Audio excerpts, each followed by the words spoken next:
Закон должен быть с кулаками. Во дворце спорта «Манеж» стартовал чемпионат России по дзюдо среди сотрудников МВД. Во Владикавказ прибыли спортсмены-полицейские со всей страны. Более 500 человек из 71 региона страны будут выявлять сильнейших в 7 весовых категориях. Сегодня состоялось торжественное открытие и прошли первые схватки. Дзюдо пользуется большой популярностью среди сотрудников полиции, так как способствует закреплению и развитию необходимых для службы боевых навыков. Чемпионат продлится до 9 апреля. Сильнейшие будут представлять честь страны на аналогичных чемпионатах Европы и мира. Дзюдо в республике, в Министерстве внутренних дел, как и в республике в целом, оно развито.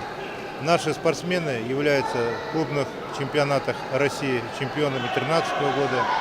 В 2014 году стали бронзовыми призерами клубного чемпионата Европы. Много сотрудников занимается этим видом спорта. Этот вид спорта у нас популярный. Это здоровый образ жизни, пропаганда.